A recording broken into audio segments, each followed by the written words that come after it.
Të nderuar shikues të Euronews Albania, përshëndetje. Mirë se erdhët në Balkan Talks. Në emisionin e sotëm do të fokusohemi tek situata politike, diplomatike dhe marrëdhëniet e sigurisë mes Kosovës dhe Serbisë, por mbi të gjitha, parë kjo nga këndvështrimi i një analisti që më parë ka qenë njëri prej figurave më të rëndësishme të jetës politike në Serbi, të zotit Nenad Çanak, me të cilin jam i lidhur drejt për së drejti tani nga Beogradi. Zoti Çanak, faleminderit shumë vërtet zotëri që gjetët kohë për të folur me ne. Shumë faleminderit. Zoti Çanak, një vit pas marrëveshjes së Brukselit dhe aneksit të Ohrit, të gjithë po thonë se nuk është arritur asgjë konkrete në terren. Si e shpjegoni ju këtë situatë politikisht dhe nga pikpamja e sigurisë? Politically and from the security perspective. Well, I think that all that is linked with the fact that there were elections in Serbia a couple of months ago.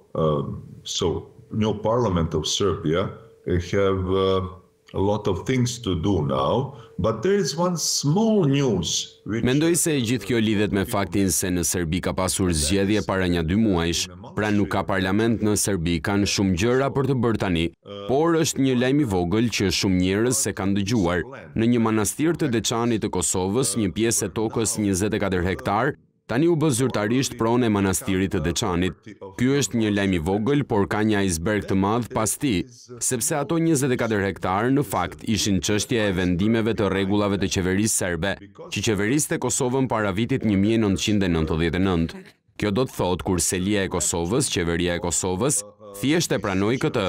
Duhet të ketë diçka të marrë në këmbim dhe mendoj se ajo që është marrë në këmbim do të fshihet qytetarëve të Serbisë dhe kjo është njohja faktike e Kosovës. Natyrisht, qeveria serbe s'do të rrëfej kurrë se e ka njohur Kosovën, por faktet për targat e automjeteve, dokumenteve e kështu me radhë tregojnë të kundërtën. There must be something given back. And I think that what was given back will be hidden from citizens of Serbia, and that is factical recognition of Kosovo. Of course, Serbian government will never confess that it recognized Kosovo, but facts about plates on vehicles and documents and so on and so forth are speaking a contrary of that. Mr. Çanak, Zoti Çanak, ndërsa analizua çfarë ndodhi së fundmi me manastirin e Deçanit, desha të vazhdoj edhe pak më tutje. Çfarë mendoni për çështjen e denarit, si një çështje e madhe tejet e debatueshme mes Kosovës dhe Serbisë dhe mes Kosovës dhe komunitetit ndërkombëtar? Cili është qëndrimi juaj për këtë çështje? I simply don't understand about this issue because a lot of banks in Kosovo are accepting dinar as legitimate.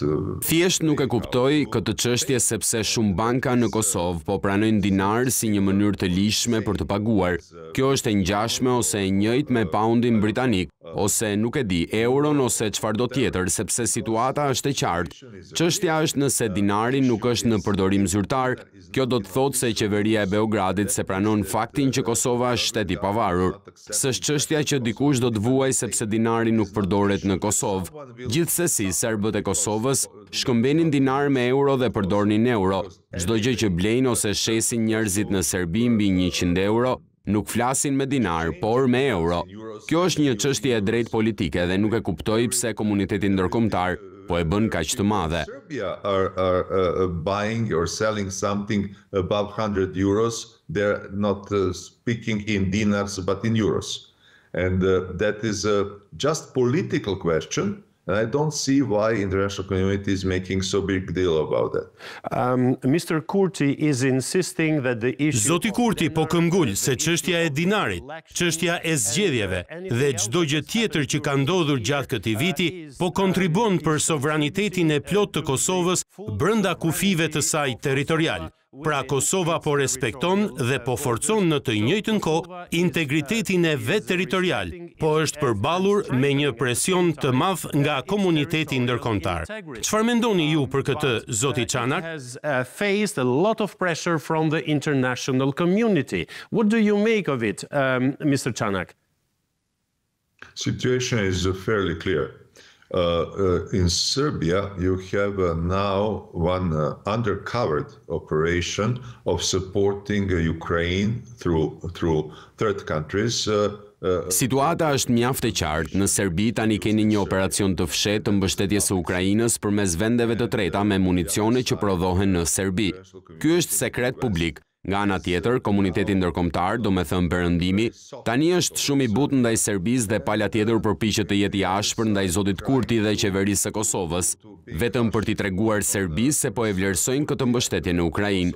Por kjo është e përkohshme, kjo do të zgjasë për 1 ose 2 vite, por në fakt Kosova është shumë më tepër pjesë e komunitetit evropian dhe ndërkombëtar se sa Serbia. Provisional thing, that is a thing which will last next a year or two, but in fact, Kosovo is much more part of European community and the international community, but Serbia. Megjithatë, doja të vazhdoja pak më tej. Çfarë mendoni ju për shprehjen e artikuluar nga ambasadori amerikan në Beograd Christopher Hill, kur i referohej Serbisë dhe ushtrisë së saj, dhe kur ju referua bashkëpunimin ndërmjet NATO-s dhe ushtrisë së Serbisë dhe vetë Serbisë, ai nënvizoi faktin se Serbia dhe ushtria e saj është më afër NATO-s se sa Kosova. Sigurisht që patëm reagimin e ambasadorit Jeff Hovenier në Prishtinë, reagimin e Gabriel Escobar e tjerë, por si e shpjegoni ju këtë shprehje të thënë nga një ambasador shumë i fuqishëm dhe me shumë përvojë si Christopher Hill? You are correct. He is very experienced and he knows very well that in Serbia these small flatters can do a lot. Keni të drejtë, ai ka shumë përvojë dhe e di shumë mirë që në Serbi është kjo lajk e vogël mund të bëjë shumë. Nuk ka lidhje me realitetin, sepse në Serbi nuk keni ndonjë organizatë të fortë ose opinion publik për anëtarësimin e Serbisë në NATO.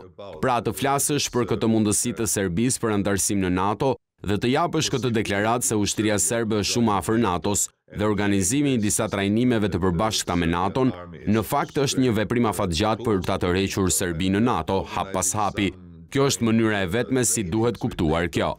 Is actually a long-lasting action to draw Serbia into NATO step by step. So that is the only way how you should understand that. I see. Mr. Çanak, e kuptoj. Zoti Çanak, e kemi diskutuar edhe më herët, por 6 muaj pas sulmit terrorist në Banjsk, komuniteti ndërkombëtar ka bërë presion të madh mbi Serbinë dhe vetveten për të dalë me një raport të detajuar hetimor për atë që ndodhi dhe se kush ishin organizatorët, kush e dha urdhrin për sulmin terrorist e tjerë. Por pas 6 muajsh ende nuk dim asgjë. Si po luhet kjo situatë në Serbi dhe çfarë mendoni saktësisht për atë që ju pyeta, pra për reagimin e komunitetit ndërkombëtar për atë që ndodhi në Banjsk? On what happened in Banjsk. Again, this Banjsk operation was an unsuccessful attempt, army of Serbian army to occupy northern part of Kosovo. Using an ancient strategy of pushing local population to take guns and to present to the world that was Përsëri, ky operacion i Banjskës ishte një përpjekje e pasuksesshme e ushtrisë së Serbisë për të pushtuar pjesën veriore të Kosovës, përdorimi një strategji të lashtë duke nxitur popullatën vendase për të marrë armë dhe për t'i paraqitur botës se kjo ishte një rezistencë kundër terrorit të Kurtit, kundër serbëve kështu me radhë ka dështuar. Tani siç e dini, dështimin se pranon askush. Vetëm për suksesin flasin të gjithë. Për këtë arsye, ky djali Radojčić tha në publik se është përgjegjës dhe vetëm ai për gjithçka ndodhi. Kjo nuk është e vërtet, por këtë moment që nuk është çështje në Serbi, askush s'po e përmend sepse po përpiqen ta harrojnë sa më shpejt të jetë mundur, por nuk është e mundur. Tani unë mendoj se komuniteti ndërkombëtar për shkak të arsyes që përmenda, s'po përpiqet shumë për të shkuar tek e vërteta. Në këtë moment, shumë më tepër vëmendje i kushtohet Ukrainës, Izraelit, për atë që po ndodhi jashtë Serbisë dhe mendoj se zoti Vuçiç dhe qeveria e tij janë shumë bashkëpunues të fshehtë natyrisht, shumë bashkëpunues me qeveritë perëndimore dhe për këtë kanë një mundësi që brenda Serbisë të bëjnë ç'të duan. Një nga shembujt është një sulm i ri ndaj gazetarëve të lirë dhe profesorëve të universitetit në Serbi, zonjës Ana Lalić, që është kryetare e shoqatës së pavarur të gazetarëve të Vojvodinës dhe profesor në një universitet në Novi Sad, zoti Dinko Gruhonjić. Këto sulme janë thjesht përpjekje për të heshtur të gjithë zërat në Serbi, të cilët po ngrenë pyetje të tilla. Inside of Serbia they can do whatever they want. One of examples is a fresh new attacks on free journalists and the university professors in Serbia. Mrs. Ana Lalić, who is president of Independent Association of Journalists of Vojvodina and professor on a university in Novi Sad, Mr. Dinko Gruhonjić.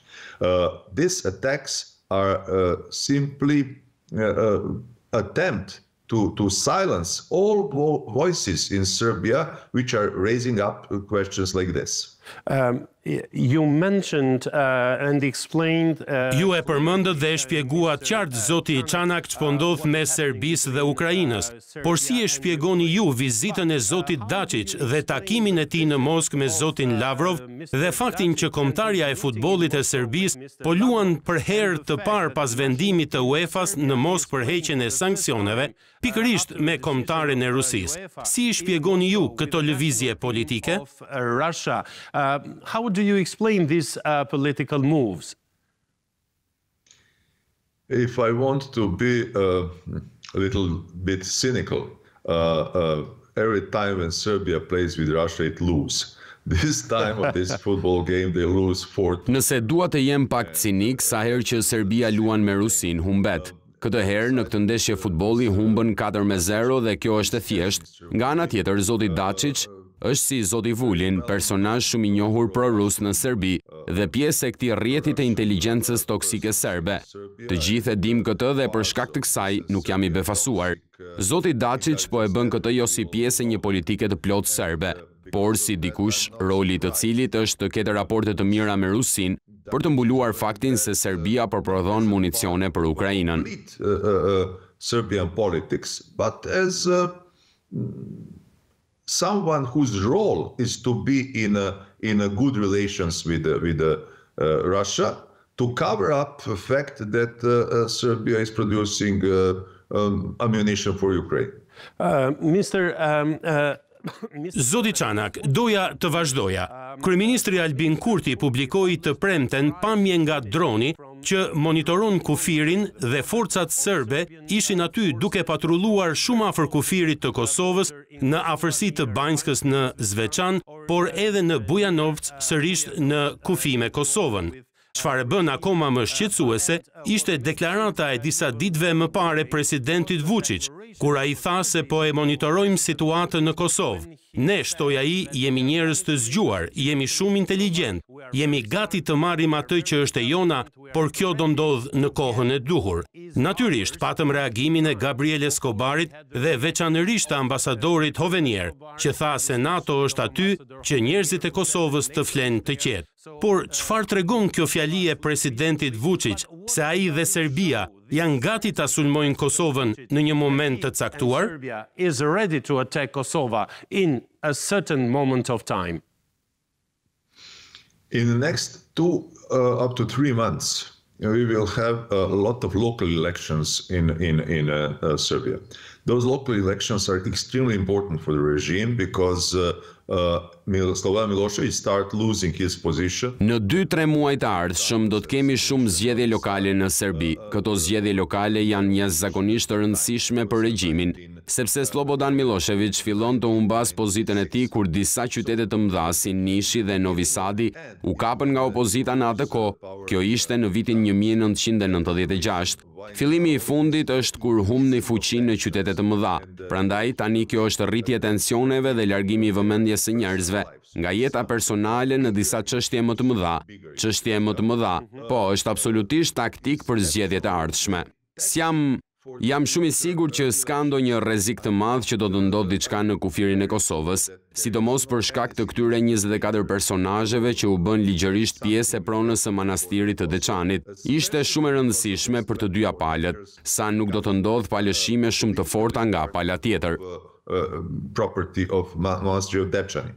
It was so big deal for both sides that it will not happen without a very strong concession from the other side. Mr. Çanak, you mentioned... Zoti Çanak, e përmendët pak, por doja ekspertizën tuaj më të plotë. Si shihni ju marrëdhëniet ekzistuese tani mes Republikës së Serbisë dhe Shteteve të Bashkuara të Amerikës? Ajo që më tërhoqi vëmendjen ishte fakti që megjithse zgjedhjet që përmendet në fillim të diskutimit ton ishin të manipuluara dhe kishte shumë manipulim votash, ato u pranuan nga Shtetet e Bashkuara dhe qeveritë individuale të Europës, ndonse Parlamenti Evropian nxori një rezolutë të ashpër kundër tyre. Then again, I'm telling you that this very moment, United States and part of European Union Përsëri, po ju them se në këtë moment Shtetet e Bashkuara dhe pjesë e Bashkimit Evropian kanë frikë se Serbia mund të kthehet plotësisht drejt Rusisë. Nëse kjo ndodh, do të keni një bazë ushtarake të Rusisë dhe raketa ruse në bazën ruse në Serbi, ku tashmë keni një lloj fare të asaj baze të mundshme ruse në të ardhmen përgjatë nishit. Kjo është çështja. Në këtë moment të gjithë përpiqen të qetësojnë nxënësit e këqij në klasë që të mos thyejnë më dritare. Nuk po përmendin se duhet të paguajnë për ato që prishën. Kjo po ndodh me Serbinë në këtë moment. Bad pupil in a class, not to break any more windows. Not mentioning that he must pay for already broken. And that is what is happening with Serbia this very moment. Po përse është një bilanc i tillë, zoti Çanak? Serbia ka bërë shumë gjëra për ta prishur këtë ekuilibër të mirë, por gjithsesi komuniteti perëndimor, dhe këtu kam parasysh Shtetet e Bashkuara të Amerikës, Bashkimin Evropian, Berlinin, Parisin e tjerë, po i japin Serbisë ende të drejtën e dyshimit në këtë situatë. Again, European Union needs over 2 years to understand that Russia attacks Ukraine. Over 2 years. Now you have first sparks of understanding that the war in Ukraine is war not between two Slav tribes somewhere at the east, but that... Përsëri, Bashkimit Evropian i duhen më shumë se 2 vjet për të kuptuar se Rusia sulmoi Ukrainën mbi 2 vjet. Tani ju keni shkëndijat e para të kuptuarit se lufta në Ukrainë është luftë jo midis 2 fiseve slave diku në lindje, por kjo është një çështje e mbrojtjes së qytetërimit perëndimor siç është. Kjo është çështja. Së dyti, Serbia ka një pozitë shumë të rëndësishme gjeostrategjike brenda Evropës. Prandaj keni 2 zgjedhje, ose ta pushtoni Serbinë me dhunë, që do të jetë shumë e vështirë për të bërë, ose të provoni të bindni selim politike se jeni gati t'u jepni shpërblime. Kjo po ndodh në këtë moment. Mendoj se kur situata në frontin e Ukrainës të ndryshojë, kur të fillojë tërheqja e forcave ruse, kjo do të ndodhë vetëm nëse e gjithë Evropa dhe e gjithë bota perëndimore ta kuptojnë se duhet të mbështesë Ukrainën për të dëbuar pushtuesit rusë nga territori i tij. Sigurisht duhet të përmend edhe Gjeorgjin. Edhe Gjeorgjia është pjesë e kësaj historie dhe jo vetëm Gjeorgjia. Nëse e kuptoni këtë, atëherë do të shihni se ka pasur një pasqyrë më të gjerë. Nuk do ta kuptoni kurrë ç'po ndodh në nivel lokal, pikërisht në këtë moment.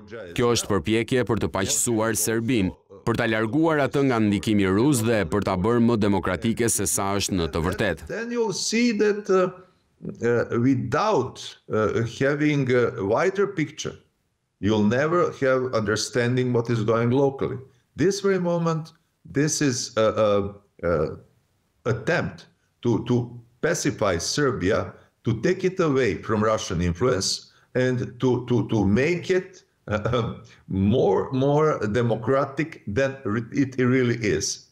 I see, and it's very straightforward. E kuptoj, dhe është shumë e drejtë për drejtë. Doja të dija këndvështrimin tuaj, zoti Çanak, po ndiqja mediat serbe dhe një nga lideret e opozitës serbe po artikulonte fort dhe qartë tezën se Kosova dhe Metohia, siç i referohen ata Kosovës, është pjesë integrale e Serbisë. Kjo është një zonjë e cila ndoshta është kampionja e opozitës në Serbi. Si e shpjegoni ju edhe këtë radikalizim të opozitës serbe kur bëhet fjalë për çështjen e Kosovës? Radicalization of the Serbian opposition as well when it comes to the issue of Kosovo. There is no opposition in Serbia. You have a competition. Competition because they want to be in power instead of present regime. But when you ask them about European integrations... Nuk ka opozit në Serbi, ka konkurrencë. Konkurrencë sepse duan të jenë në pushtet në vend të regjimit aktual, kur i pyet për integrimet evropiane, statusin integrues të Kosovës në NATO, statusin e çështjes së Vojvodinës, çështjet për krimet e luftës dhe gjenocidi në Bosnjë, do të merrni saktësisht të njëjtat përgjigje dhe nga ky regjim. Kjo është fatkeqësisht gjendja në Serbi dhe për shkak të kësaj shumica 80% e elektoratit në Serbi po reagon pikërisht me këto fjalë, kështu po luftojnë ata për një pozicion në zgjedhjet e ardhshme. Kjo është situata, fatkeqësisht Serbia nuk ka pasur kurrë një qeveri të mirë, por në historinë e saj nuk ka pasur asnjëherë një opozit kaq të keqe dhe të paaftë. You know, Serbia never had some great government, but never had in its history such a bad and incapable opposition. Të flasim pak, zoti Çanak, për perspektivën ndërkombëtare. Ju e shpjeguat mirë dhe qartë se çfarë po ndodh mes Shteteve të Bashkuara të Amerikës dhe administratës aktuale të Serbisë. Por pyetja ime është, çfarë prisni të ndodhë mes këtyre marrëdhënieve dhe realitetit ballkanik, nëse në muajin nëntor kemi një pronar të ri në shtëpinë e bardhë. Pra, nëse ish presidenti Donald Trump rikthehet sërish si president i Shteteve të Bashkuara të Amerikës? If Donald Trump becomes again president of the United States, that will be a huge victory for Putin, because Donald Trump is directly financed and directly supplied with the intelligence. Nëse Donald Trump bëhet prap presidenti i Shteteve të Bashkuara, kjo do të jetë një fitore e madhe për Putin. Donald Trump financohet dhe furnizohet drejt për drejt me informacionet e inteligjencës nga Putin. Pra ajo që po bëjmë tani në një botë, po zbulon në të vërtet këtë rrjet të krijuar dekadat e fundit në ndikimin toksik të Rusisë. Nëse nuk fillojmë të qytetërojmë botën, të luftojmë kundër kësaj, do të kemi një linjë, Washington DC, Moskë, Pekin, që do t'jenë sundimtarët e rinj të botës së re. Kjo nuk është teori konspirative, ky është fakt. Nëse nuk e ndalojmë dhe tani mund ta ndalojmë vetëm në Ukrainë, kjo është çështja. Nëse nuk e ndalim këtë, të gjithë do t'jenë sklever të regjimit populist neonarcistik që do të mbulojë gjithë botën. Për këtë po flasim këtu. Stop that, and now we can stop that only in Ukraine. That is the point. And if we don't stop that, we will all be slaves of a neo-Nazistic, populistic regime which will cover all world. That is what we are talking about here. You explained it correctly from your... E shpjeguat sakt nga këndvështrimi juaj çfarë prisni nëse Donald Trump zgjidhet në zhvillimin makro-gjeopolitik. Cili do të jetë ndikimi i zgjedhjes së tij në Serbi dhe në Kosovë lidhur me dialogun dypalësh, zoti Çanak? Mr. Çanak. I think that that will bring a lot of instabilities in this area, because Russia will try to then organize a direct annexation of Republika Srpska and... Mendoj se kjo do të sjellë shumë paqëndrueshmëri në këtë zonë, sepse Rusia do të përpiqet të organizojë aneksimin e drejtpërdrejtë të Republikës Serbe dhe Serbisë, edhe në maltëzi, natyrisht, si pjesë e botës ruse. Për ta Analizë është çështje numër 1, sepse kjo do të thotë se mund të bëjnë Königsberg në jug, ata mund të ndihmojnë portet e tyre për luftanijet në mesdhe, tani se kanë këtë lloj baze ushtarake. Për ta është jashtëzakonisht e rëndësishme, prandaj po e kapin kaq fort këtë pjesë të botës. Nëse Donald Trump do të fitojë, do të kemi një tërheqje të Shteteve të Bashkuara nga NATO. Nëse SHBA-ja tërhiqet nga NATO, do të kemi një Evropë perëndimore praktikisht jo gati dhe të paaftë për të mbrojtur përballë Rusisë. Do të filloj me sulmin ndaj një ish Republike Sovjetike të Estonisë, Letonisë, Lituanisë, më pas do të vijojë me Poloninë, që është shumë e parashikueshme, më pas gjithçka do të shpërbëhet dhe Evropa do të jetë në fokusin e luftës së tretë botërore. It will start with attack on the former Soviet republics of Estonia, Letonia, Litva, and then continue with Poland. That is a very predictable thing. And then everything will fall apart, and Europe will be in the focus of World War III. Mr. Čanak, Zoti Čanak, në Serbi, pra në të gjithë Serbinë, ka shumë retorik për teorinë e Aleksandar Vulinit dhe Aleksandar Vuçiçit dhe të kishës ortodokse të Serbisë për botën serbe. Shohim një dialog intensiv mes Vuçiçit dhe Dodikut, por edhe Andrija Mandićit nga Mali i Zi. A ju shqetëson kjo treshe dhe çka përfaqëson ajo për vlerat perëndimore në zemër të Ballkanit? And what they represent for the Western values in the heart of the Balkans? They are absolutely people who cannot be champions of Western values, that is for sure. I'll try to emphasize one important thing. According Orthodox doctrine, Orthodox churches are located on a Ata janë absolutisht njerëz që s'mund të jenë kampion të vlerave perëndimore, kjo është e sigurt. Do të përpiqem të theksoj një gjë të rëndësishme. Sipas doktrinës ortodokse, kishat ortodokse ndodhen në brendësi të kufinjve të një shteti ku ata jetojnë dhe ku ka shumicë popullsi ortodokse, ka një kishë ortodokse lokale. Pra të kesh në Maltëzi kishën e Serbisë si një kishë ortodokse dominuese, në fakt tregon se kisha si kreu i këtij lloji planifikimi politik s'po e pranon Malin e Zi si shtet të pavarur. Mos e harroni këtë. Gjithashtu, në një pjesë veriore të Bosnjës, që është Republika Srpska, pse këmbgulin tek e ashtu quajtura pavarësi e kështu me radh? Jo. Thjesht duan të jenë pjesë e saj sepse kanë një ndikim të fortë edhe te kisha ortodokse serbe. Ndiqni kufijtë e kishës ortodokse serbe dhe do të shihni kufijtë e një bote serbe. Pikërisht njësoj si Rusia, kisha ortodokse ruse nuk hoqi dorë kurrë nga Ukraina, kurrë. Deri tani kur kisha ortodokse e Ukrainës, tani po e sundon Ukrainën. Pra, ky është një tregues shumë i mirë se cili është një plan real. Këtë ne kemi tani. Këta tre njerëz që përmendet do të luftojnë sa të munden për ta përmbushur këtë ide të botës serbe, por mos harroni, ata janë shumë të dobët për të qenë politikisht të gjallë pa Rusinë. Nëse Rusia bie, nesër do të jenë miqt më të mirë të NATO-s perëndimor. Thjesht kanë nevojë që askush të prek pronën dhe pozicionet e tyre. Nëse perëndimi mund t'u ofrojë atyre këtë, mund të jenë një mjet shumë i dobishëm në këtë fushat. Will fight as much as they can to fulfill this idea of Serbian world. But don't forget, they are too weak to be politically alive without Russia. And if Russia decline, tomorrow they'll be best friends of West and NATO. They just need no one to touch their property and their positions. And if West can offer that to them, they can be a very useful tools at this area.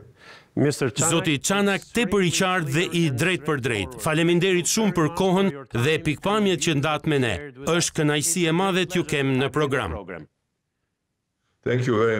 Faleminderit shumë për ftesën. Ju lutem si gazetar mos harroni miqtë tuaj në Vojvodinë, zotin Dinko Grunjohić, zonjen Ana Lalić, që janë në rrezik të madh në këtë moment. Great danger this very moment. Jo vetëm që nuk do t'i harrojmë, por ata do të jenë të pranishëm në këtë program për të shprehur pikpamjet dhe opinionet e tyre për atë që po ndodh me ta atje. Faleminderit shumë vërtet zotëri. Faleminderit. Faleminderit shumë. Të nderuar shikues të Euronews Albania, ky ishte Balkan Talks për ditën e sotme. Deri në takimin ton të radhës, nga unë Franko Egro, faleminderit për vëmendjen dhe miru takofshim.